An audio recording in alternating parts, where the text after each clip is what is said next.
Nesse vídeo, eu quero propor uma comparação que eu acho muito interessante, uma analogia que eu estava refletindo interiormente durante esses últimos dias e que de fato vai ajudar muito na sua vida espiritual.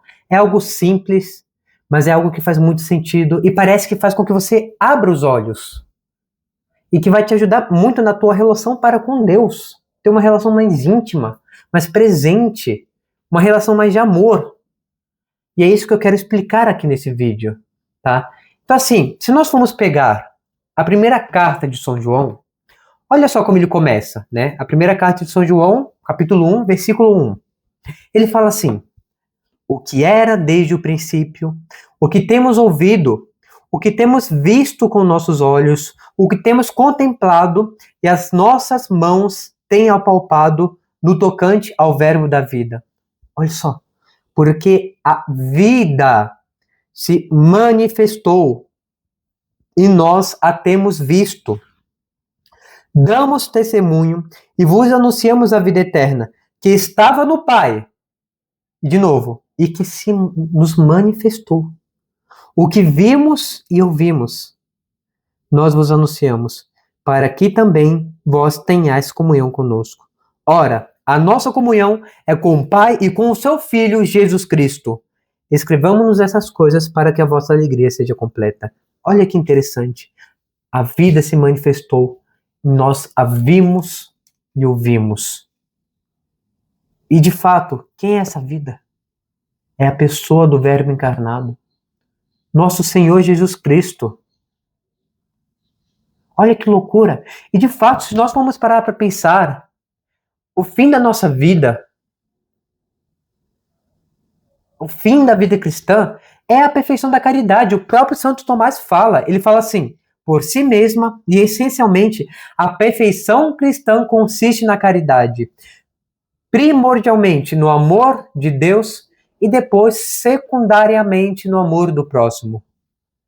E aí você vira e fala: tudo bem, cara, eu vou ser santo, eu quero alcançar a perfeição, né? Eu vou amar a Deus, eu vou amar o próximo, e aí você começa a colocar práticas espirituais. Quem aqui nunca tentou estabelecer uma rotina de práticas espirituais? Sei lá, rezar o terço, fazer uma leitura espiritual, uma santa missa durante a semana, uma meditação, né? Confessar com alguma frequência, uma mortificação.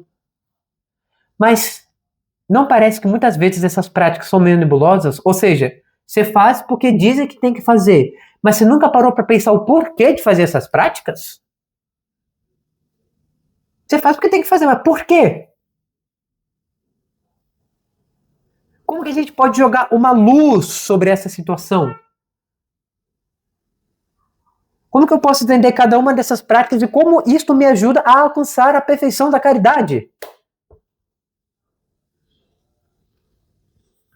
Pois bem, olha só que interessante. A necessidade de cultivar uma relação de intimidade e de todas essas práticas que nós falamos fica óbvio. Por quê? Porque nosso Senhor Jesus Cristo é uma pessoa. Porque como fala São João na sua primeira carta, a vida se nos manifestou. O que vimos e ouvimos, nós vos anunciamos. Ou seja, Deus se fez presente no meio de nós.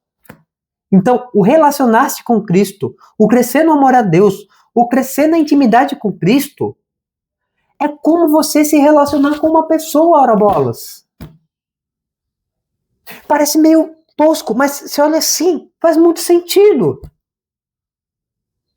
Você está se relacionando com uma pessoa, o Verbo encarnado, a pessoa de nosso Senhor Jesus Cristo. Por isso que ajuda muito nós olharmos para uma dinâmica de um casal, tá? Marido e mulher, entender como que tem que ser a dinâmica de um relacionamento entre marido e mulher e aplicar isso na intimidade com Deus. Porque ele também é uma pessoa, entende? Se a tua esposa, se o teu marido é uma pessoa com a qual você se relaciona e vocês crescem no amor mútuo, com Deus é a mesma coisa. Não é um juiz. Não é, sei lá, um ser místico que solta raios e pá. Não, cara. É uma pessoa. Por isso, nenhuma prática espiritual é por acaso.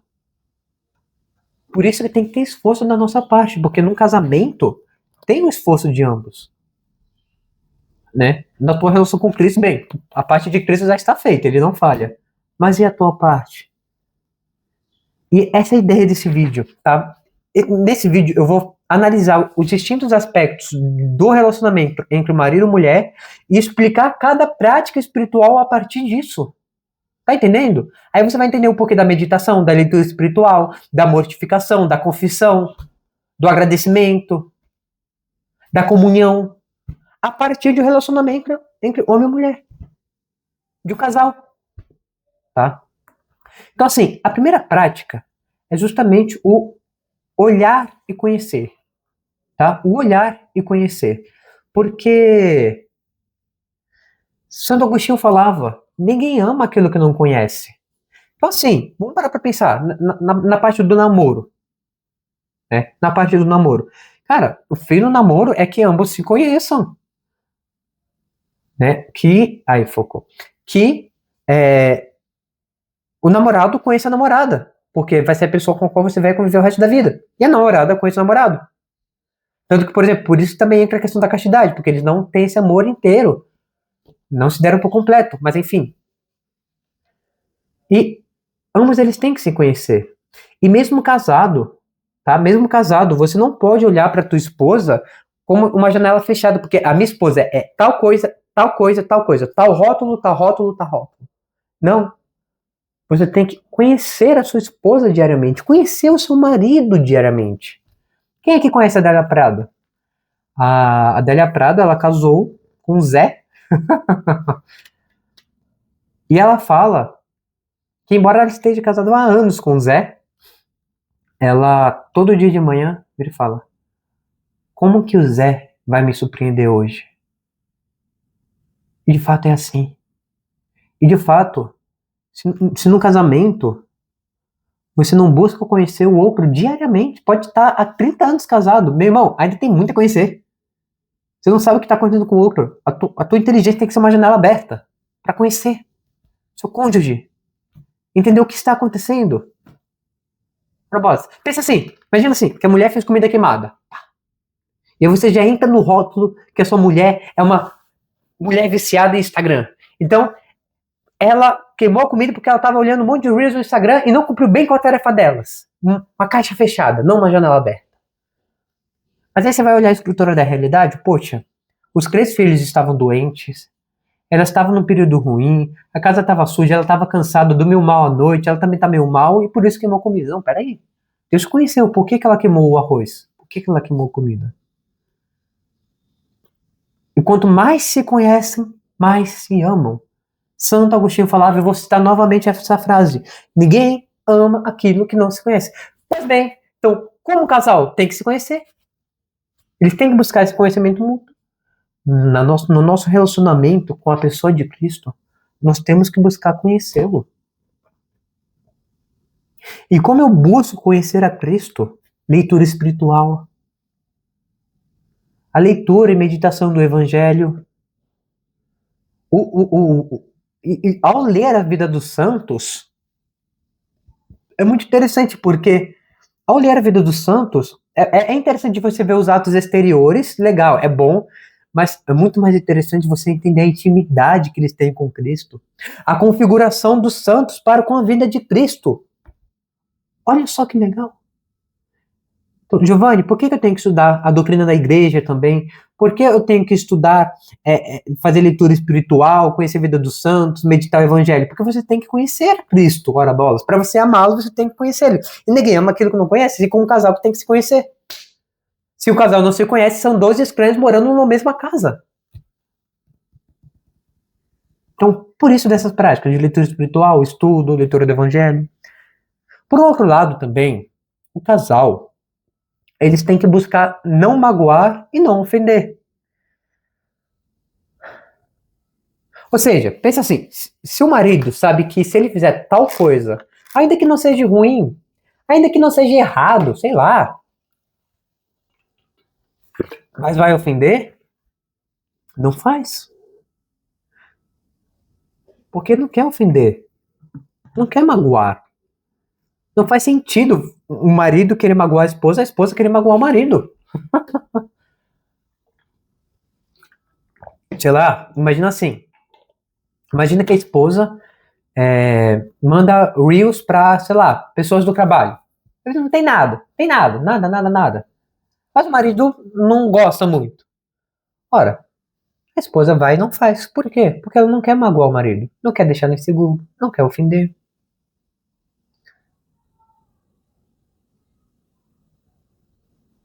E é ruim você conviver com pessoas que não têm essa delicadeza. Não sei se vocês já tiveram experiência, mas vocês já conviveram com pessoas que não têm delicadeza de não ofender? Tipo assim, solta na lata, você que se dane, eu falo o que eu penso. É horrível, cara. São pessoas horríveis de conviver e sempre ferem os outros. Do mesmo modo, no caso, no relacionamento com Cristo, seja, cara, eu vou buscar não ofender nosso Senhor Jesus Cristo. E como? Não pecando, não errando. Ofende a pessoa de nosso Senhor Jesus Cristo. Mas, no casamento, casal vão ter brigas, alguém vai vacilar em algum momento, alguém vai fazer alguma cagada. E aí, quando fizer essa cagada, o que o marido faz? Ele vai pra esposa e pede perdão. Meu amor, me desculpa. O que a esposa faz pro marido? Fala, meu bem, me desculpa, eu errei. E você tem essa já ia falar o sacramento, né? Mas você tem esse pedido de perdão, porque você ofendeu aquela pessoa com a qual você ama.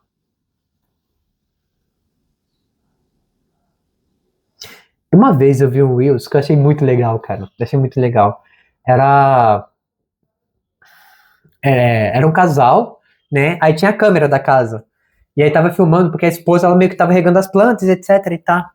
Aí o marido chegou em casa, estacionou o carro, ele falou. Eles estavam meio brigados, assim, né? Aí ele virou pra ela e falou: meu bem, me desculpa pelo que eu fiz hoje, eu tava errado, me desculpa. A esposa virou e falou: mas você fez o quê? E riu assim, né? E aí ele falou: ah, eu fiz alguma coisa? Ela: não, eu te amo. Tipo assim, ela foi meio irônica, ele realmente fez cagada.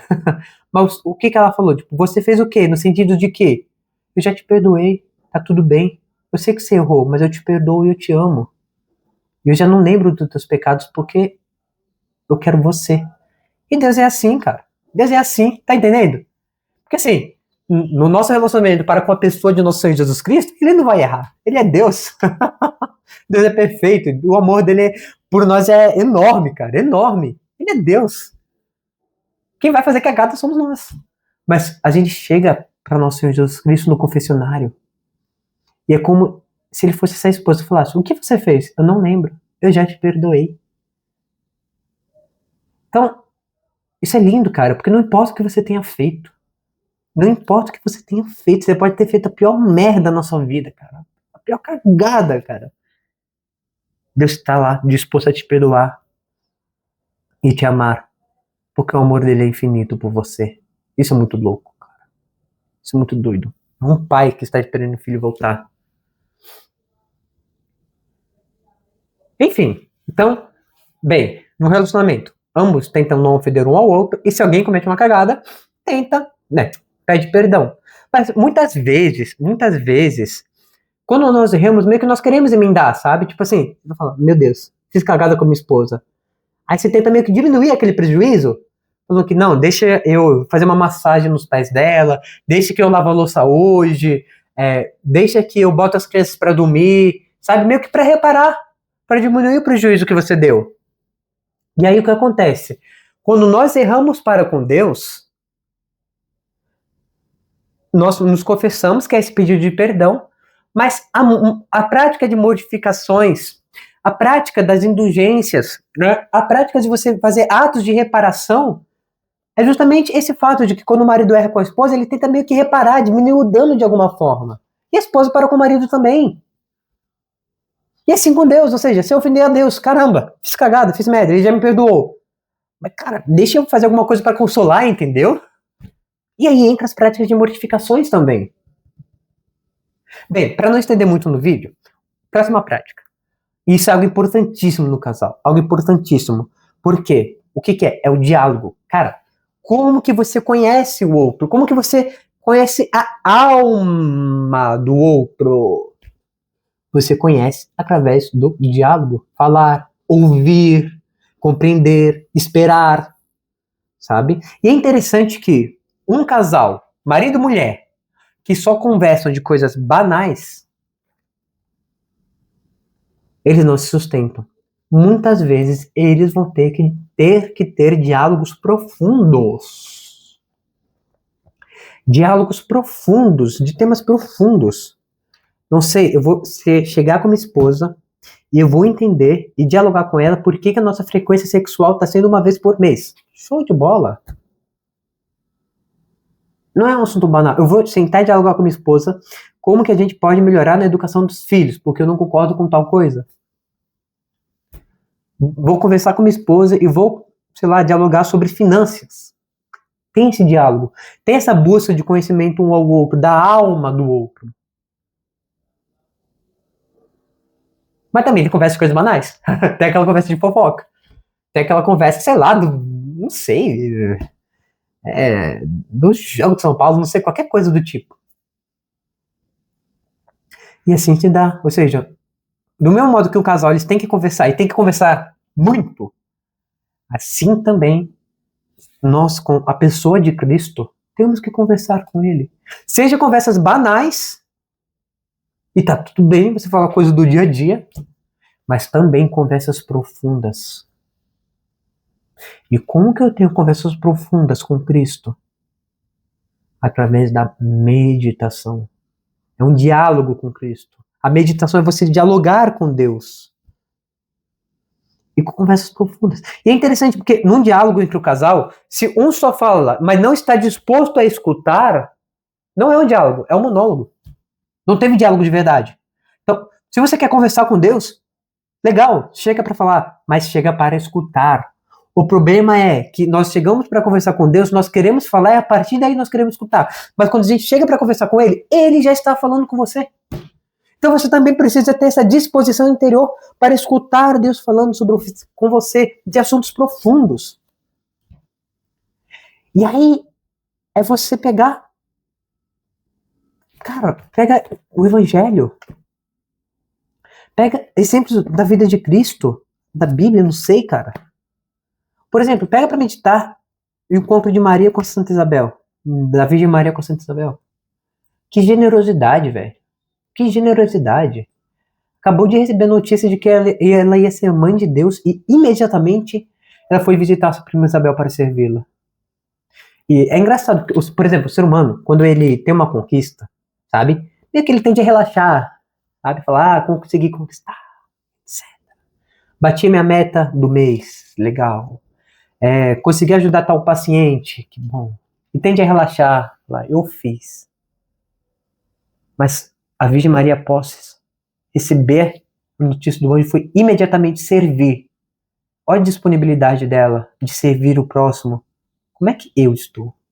Será que eu estou relaxando? Será que eu estou servindo? Meu Deus, o que você quer falar comigo nesse diálogo?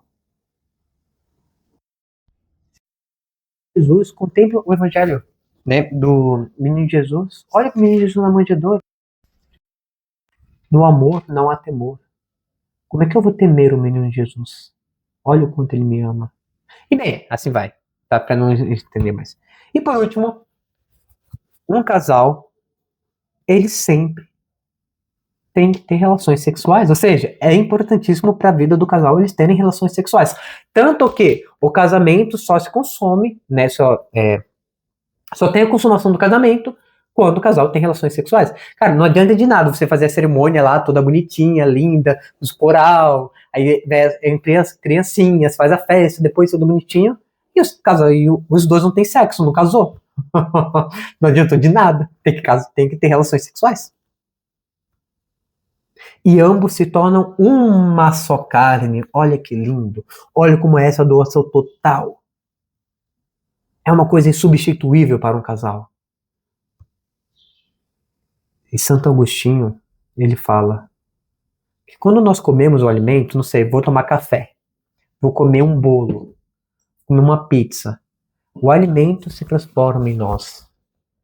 Porém, quando nós recebemos a Sagrada Eucaristia, quando nós comemos o pão dos céus, nós nos transformamos nele. É o único alimento no qual nós transformamos naquilo que recebemos.